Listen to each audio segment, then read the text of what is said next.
What's up, people? I'm Xogue, and welcome back to FTB Infinity. I got flowers in my hat. Flowers in my hat. Okay, so that's a bit bad. That's pretty bad. Anyway, so yeah, well, too many F5s. There we go. All right, so we're here, but I wanna mention something. All right, if you've watched me for any certain length of time, you know that I am a big fan of giving credit where it's due. So, long-time subscriber and, well, all-around informational, wait, I'm going to say this interesting, like, informationally inclined, sub, the Mining Crafter, has, struck again. He is struck again. He told me, I don't know, he left a whole big long comment with a whole bunch of information that I actually, it's big enough that I have to go back and refer to it for information. It's crazy. Dude knows a lot of stuff. So the thing I want to mention now is actually about the heart thing with the Ender Dragon. If you remember back a few episodes, when I killed the Ender Dragon, it said something about a heart and temporarily available and something. Basically, that was his heart that dropped. And I needed that for the later series Draconic gear, apparently. Draconic, I don't know which one. Like, it's crazy. Apparently there's a heart that you need to make this. Is that the only way to do it? Awakened, no. What? How is that a thing? The only way to get these is to put the block in, but the only way to get the block is to put these in. I don't know. There's a thing. It must be through the Draconium tablet. Draconic Evolution Information Tablet. This thing right here is basically all about the, you know, Draconic Evolution stuff. And I made it a while ago. I don't know if I showed it on camera. I thought I did a little bit, but I didn't really go in depth or anything. But basically, this is the recipe for it. You only need 1 Draconium dust and a whole bunch of stone. It's pretty simple to get, which is awesome because it has so much information in it. And, you know, you have the Draconium ore, and then you have all the wyvern stuff. Draconic helm. Is there a, Draconic core? No, not what I'm looking for. Back to index. Wyvern core? No. Dragon heart. Here we go. Okay, so there's a dragon heart thing, right? This is what the dude, the Ender Dragon would have dropped. Dropped by the Ender Dragon and Draconic Dragon, which we don't want to fight. It is your belief that this immensely powerful item may hold the key to unlocking the true power of Draconium using an ancient ritual known as the Ritual of Awakening. Okay, so basically there's the instructions, but the basic idea behind it is that that is how you get the awakened Draconium ingots, and they are used in the Draconium gear. Now, that's a lot of stuff. But if you think back, I said you need to kill the Ender Dragon to get one of these hearts. Crap! We didn't get the heart! So how can we actually get the hearts? Well, as you see here, it says also by the Draconic Dragon, but the Ender Dragon is a little bit easier to get. So how can we do that? We already killed him. Well, you have the Ritual of Draconic Resurrection. Basically, you do this thing here in the end, and you can actually make another Ender Dragon and get another heart. So you can do this a few times, but there's something I wanted to point out. And this is the reason it won't be happening anytime soon, is because to get a charged Draconium block, mind you, 4 charged is what we need. Place a Draconium block in a charging device requires 100 million RF. 100 million RF. Are you insane? What in the world?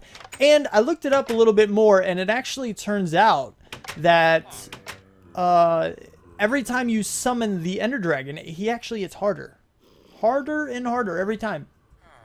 That could be a problem, but it's probably not as hard as the Guardians. Now, the Mining Crafter, speaking to you in a video, it's a thing. But you said that he's basically unbeatable. The other ones are practically unbeatable, and you need the last tier stuff to kill him. I know about the Guardians. The Guardians seem to be like that. Now, I've seen stories and stuff. Are the dragons that way too? Because I know there's dragons and there's Guardians, and if you look at the whole Hard Dragon Heart by the Draconic Dragon, that's not one of the Guardians. That's something else. So I don't know if maybe these are that difficult as well. I don't know.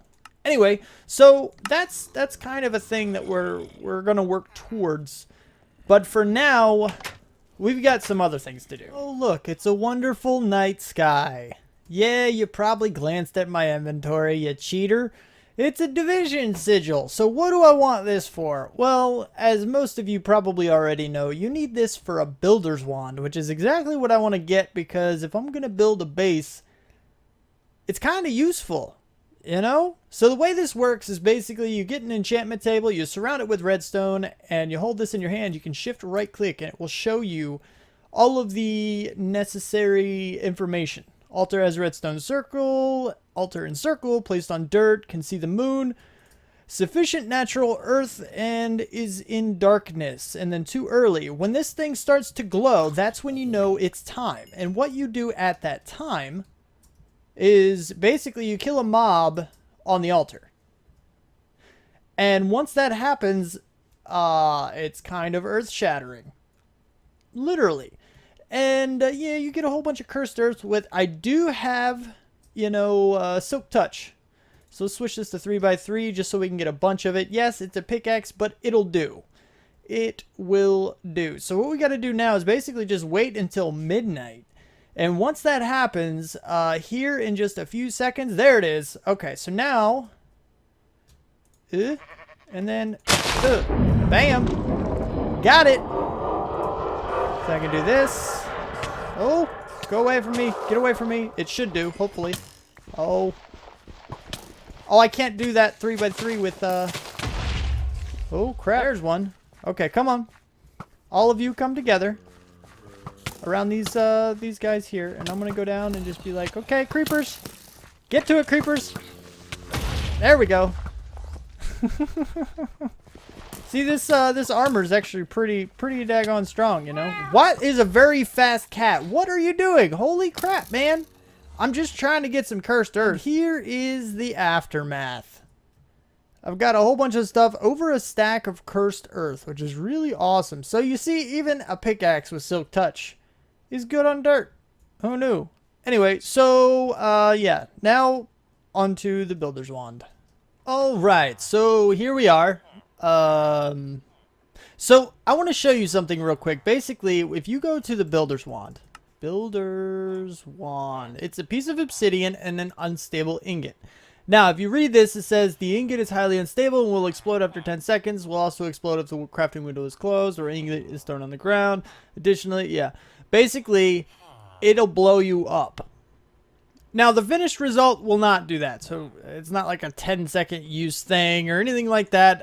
A lot of you have probably seen this before, so all of that explanation is not something you need to hear. But I figured I'd do it anyway because it's pretty simple. Now, the last time I did this, there's actually a stable way to get an unstable ingot, but it requires 9 diamonds. Because you can do it this way, and it's a semi-stable nugget, and you put that together, and you actually get a stable version. But this time, because I did this in my mod sauce series, and I could do it here, but I've never actually made it this way. So I figured I'd let you, you know, see me do it this way. And that way, it's, you know, I save 8 diamonds. I only have like 17 of them or something. So, you know, my quarry is going a little bit slow. If I need them, I want to be sure that I have them. So we're going to try this real quick, and we're going to see if I can do this in one shot. We're going to find out. And I figured I'll do it on camera because that way if I mess it up. Now there is something else. It has to be a vanilla crafting bench apparently. Because if you put this recipe in any other kind of crafting bench, this won't show up. But the basic idea that I'm going to run with is I'm just going to place it. Really, I'm going to pick it up just like this. And like this. And there we go. See? That was actually kind of simple. Anyway, so I've done a lot of work on the base. Well, I wouldn't say a lot. Well, maybe I would say a lot. I removed all of the portals. I kind of smoothed out the edges because, well, it's modded. And they have these little things that make everything look pretty. And it's amazing. So I used a whole bunch of wedge slopes in here. I brought this little design here into the side paths, which I think is really, really cool. Now, I do want a way to maybe bring in some blue, but the ways I tried it, it didn't look right. And that crystal look, which is why I removed all the portals, I don't know. It was, well, let's face it, it was pretty ugly. So I just figured I'd use books, because it's really not a big deal. I mean, you don't have to use portals. There's no necessity there. So I figured I'd just do the books, because it can be a cool little Mistcraft station down here. I can make all my books. I can line them up. I can always add in more lecterns and stuff here, put some more signs on it. It'll be good, but for now they're spaced out. Everything's good to go on that front. And yeah, so here's my, this is temporary. Don't worry, don't scream at me. It's just temporary. It's not going to stay that way. But for now, it does allow me to have this little thing in the floor like this that I like. This is the design I'm going to go with. And there's something else. Those of you who saw the first Mod Sauce series, it actually ended abruptly. My world, was it the first one? Second one? I don't remember. There was one of them. I believe I was recording on it. I don't even remember. So if you've seen that video and you know what I'm talking about, then good on you, because I don't even remember it. Anyway, there's this cool little gem thing that I had in the air, and I'll show you that in the future. I plan on bringing that to this base because it was really, really cool. I loved it. I just don't know where I'm going to put it. The first design was actually up above in the air, and I was going to have my AE system actually be like a wire coming down from that, basically.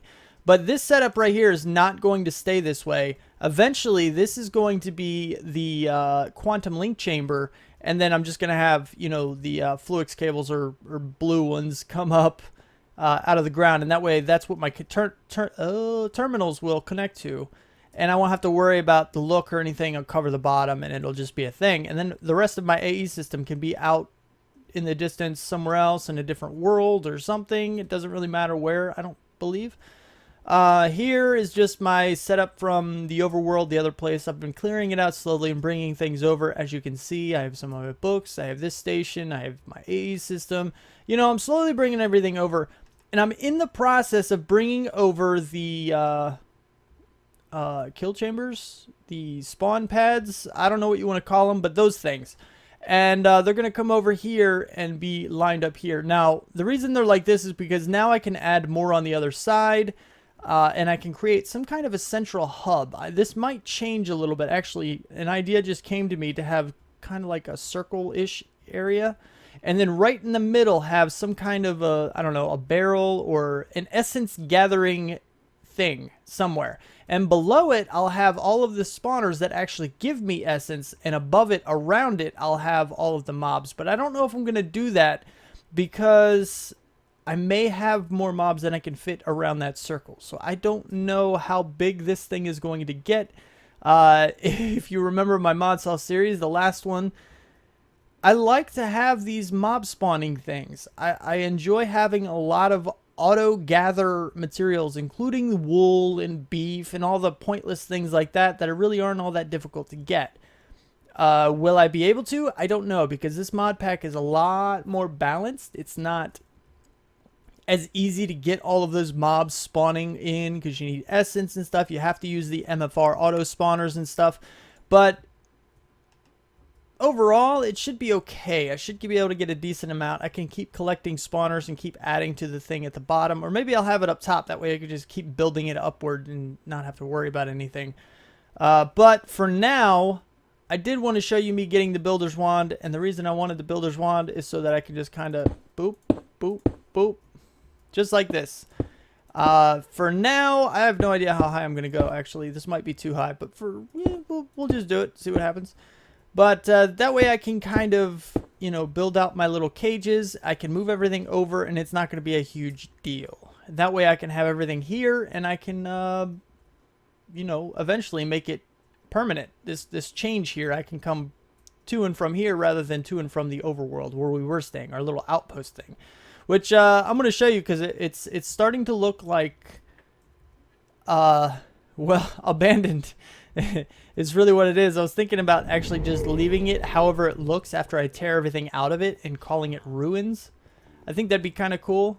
You know, after I tear all of this stuff out and just leave the main structure alone. Although I'm not entirely sure because it all depends on how much marble I can actually get from my quarry, which I imagine I'll get a bunch. So leaving this little bit here isn't really going to matter too much. But yeah, I'm just going to keep building out my my base, and I'll show you what I've got going on when I come back. Let me in my door. Well, that's not what I wanted to happen. Alright, so I made a few changes to things. Bam! Tell me that doesn't look cool. Ignore this part. It doesn't mean anything. It's temporary.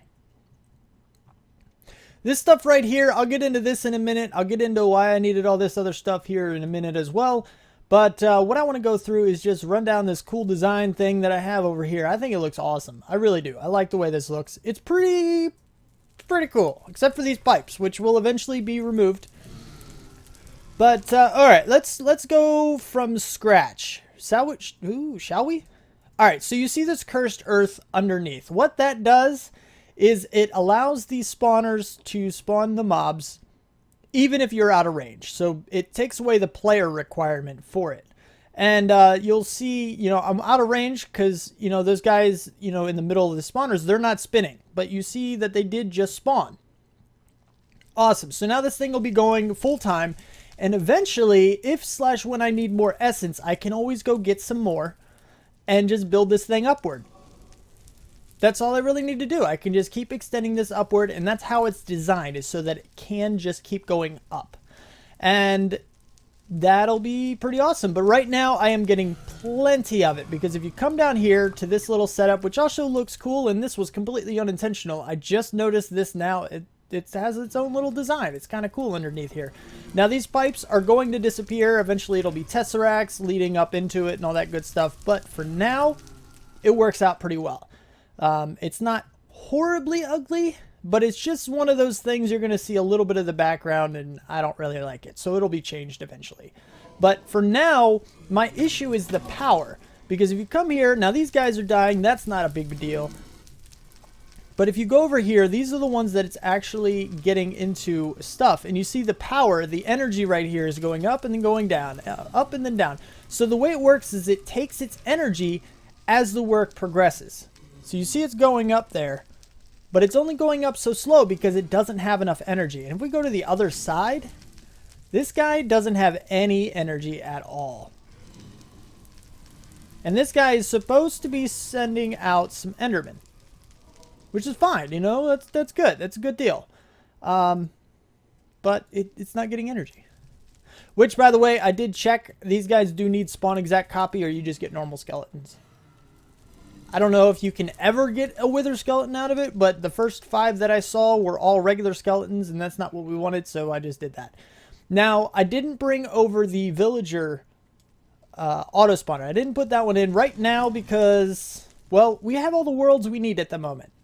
My mining world, it may not be the best, but it is functional, and that's all I really need right now. Eventually, sure, I'll hook up the villagers just to get some more emeralds, which I don't really need.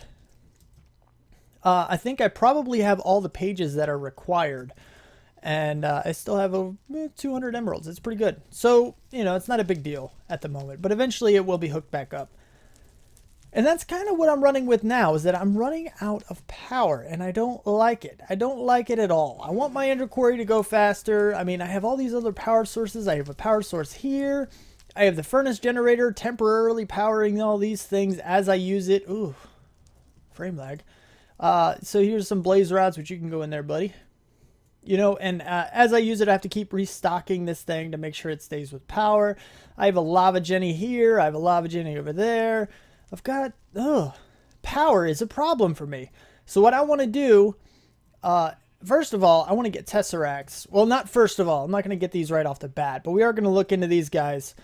We already have a fluid transposer, so that's not a big deal. Just 1,000 of those, which isn't huge because we have the Enderman thing. Now, it's not getting power, but that's beside the point. Right now, we can get it if we want to. We can disconnect the other side, and at least we'll get a few of them. And then, you know, these guys, we need Enderium ingots. How do we get Enderium? Oh, Ender Pearls, more Ender Pearls. Pyrothenium dust, I mean. Sulfur, pulverized coal, redstone, blaze powder, to get these guys Enderium base, then you need the shiny, the silver, and the tin. So I need to do a whole bunch of smelting and, you know, pulverizing. Well, sag milling? Is that how you would say that? Sag milling things? Probably not. But it's okay. But what I want to do now is actually just get some power hooked up. And once I get the power, I can work on a few Tesseracts. Just a few of them, just enough to get these things set up with Tesseracts. And I don't have to worry about it. And then I can hook my, what we're going to get into next, up to Tesseracts and get power all the way around the base without too much extra trouble.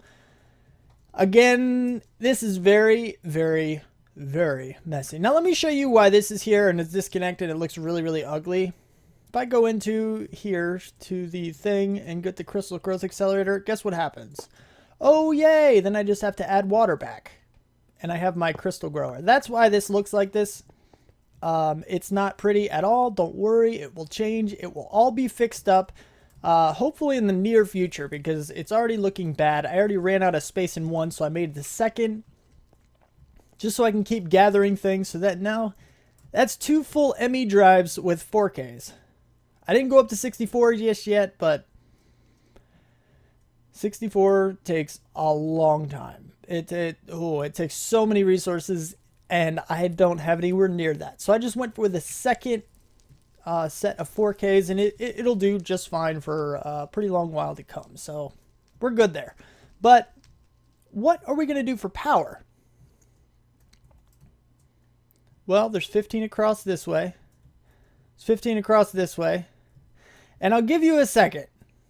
I'm going to let you guess. Go ahead, take a guess at what it is I'm going to make in this plot. And here's a little hint. In the last series, it was 13 by 13 by 13. Yep, that's right. It's going to be a reactor. Now, this one's going to be 15 by 15 by 15. Do I need it that big for any specific reason? No. They're just arbitrary numbers that I chose because I felt like it. So what we need to do now is basically, I want to hook it up. I'm going to build it into the platform.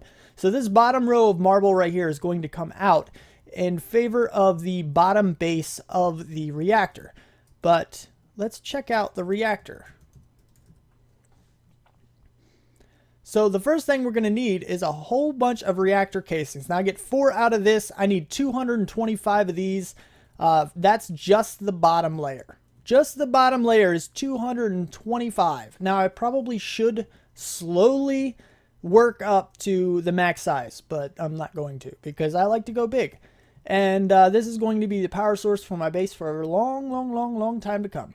Hopefully. Hopefully I don't... If I use all of this with my base, something is going very, very wrong. I'll just put it that way. Now, eventually, I do want to go ahead and make the biggest one possible, like I did at the end of the mod sauce, my last series, my mod sauce series. And this time, I want to do something even more crazy with it. It was a suggestion I had then, and I want to do it in this series, but that's going to be off in the distance. And at that point in time, I may tear this one down. I might not. That one might not even be operational. We'll have to see. But I want to go big. The biggest you can possibly go. And that's about all I'm going to say about it because it's a long, long, long way off. Try not to worry and wait for that too much because it'll be a long time before that happens. But for now, the 15 by 15 by 15 is going to be everything that we need it to be. And I'm going to get started on that and I will see you back in a second. All right. So, yeah. That doesn't look all that spectacular. Now, I'm sitting here trying to imagine it filled up completely with everything it needs to go full power. And it looks pretty cool in my head. But right now, it's a little bit not so awe-inspiring. And that's because I completely ran out of supplies. Like, you need so much stuff for this, it's ridiculous. But the thing is, even with this...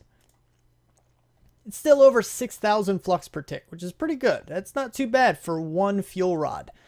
With a whole lot more, like the entire thing checkerboarded, it's going to be crazy. And right now, 2.8. That's insane. Eventually, that'll be reduced quite a bit. It's using like a whole lot of supplies right now. That's 2.8 is really, really high for a reactor. Even with the massive one that I built in mod sauce with only like half full, it would still only use in like 1.9 or something. And that can go a lot lower as well. The basic idea is that the more, well, this raises based on how effectively the case is heated. And the case heating is how the power is made.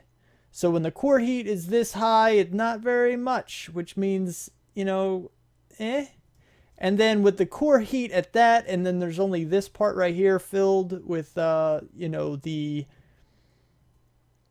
liquid thing. Basically, this, whatever you put around them is what transfers the heat to the case. I suppose technically I could fill the entire thing with the redstone, the liquid redstone, but that's not all that great of a thing to do right now because one, it would take forever to get that much, and two, I'd have to remove it later just to put in the rods, and that's not something I'm really looking forward to. That's a whole lot of work just to undo it later, and I don't really want to do that. But right now, I have a couple of these guys, and these were really, really difficult to get, like unbelievably difficult. And yes, you see the cyanide reprocessor. I did make one. I put it in my system, but I haven't hooked it up yet, so don't worry about that. We'll get into that in a bit. Not in this episode because this is it's nearing the end. Anyway, so the tesseracts, that's not what I wanted to do. I wanted to do that down here. If you look at the tesseracts, you need enderium ingots. Okay, cool.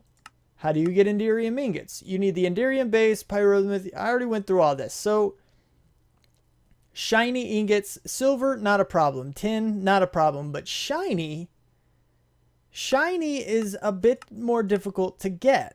It doesn't seem to be in ore generation, at least not in the ore generation that I'm mining in. Now, if I go to shiny, I don't have any. Zero ore. Absolute zero. None. Which is kind of ridiculous. But if I go to my mining world, just to show you, I want to show you the size of the hole. And you tell me if you think I should have at least had one. Alright, because I have this already hooked up to my Ender Quarry, so it's going a lot faster. We can take a look at the numbers real quick.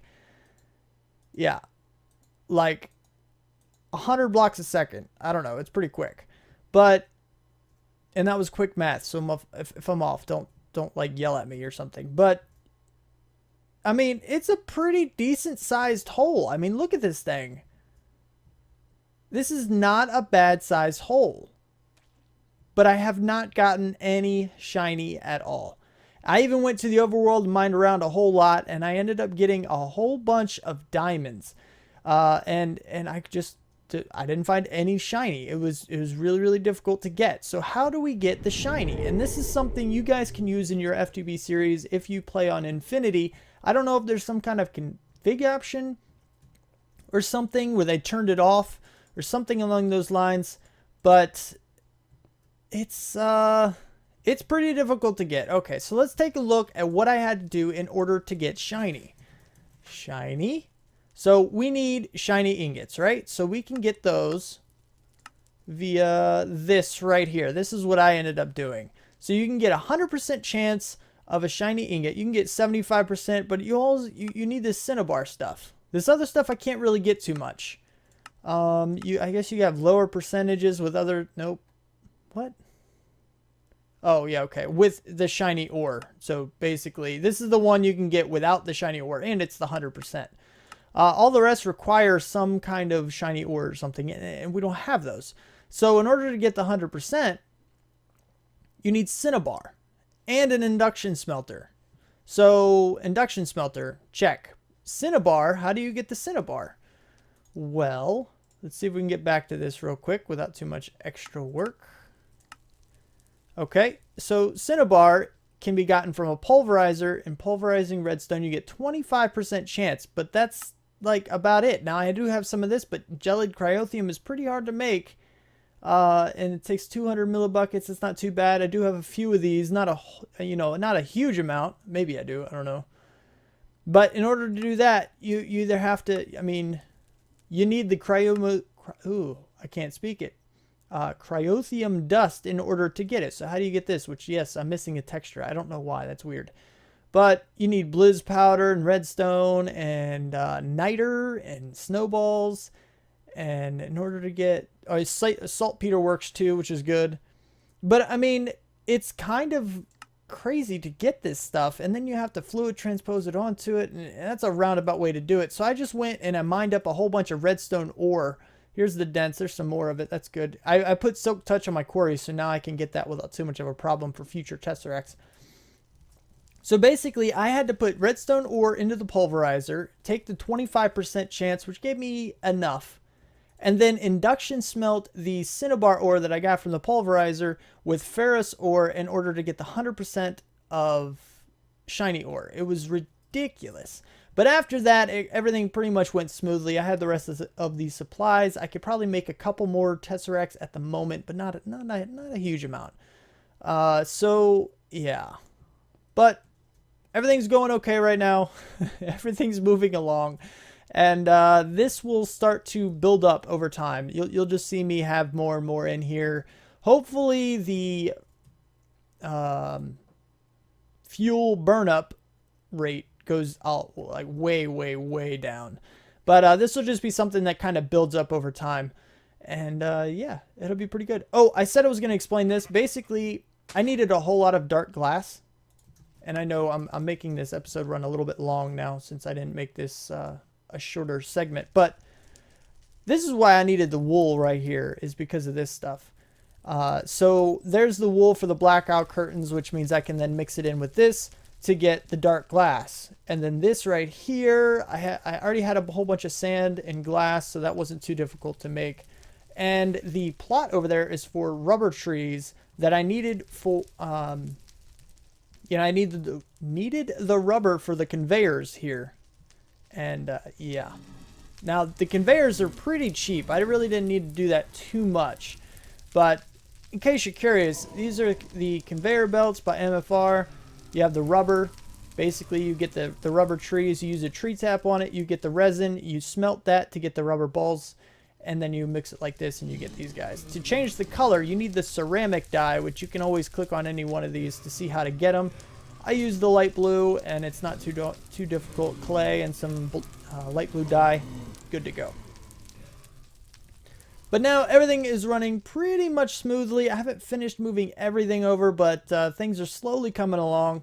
They're getting there, guys. They are getting there. So, if you liked the episode, don't forget to hit that like button. If you want to see more, you want my videos sent directly to you, then don't forget to subscribe. Comment, favorite, share if you feel like you want to. Thanks so much for watching, and I will see you next time. Bye.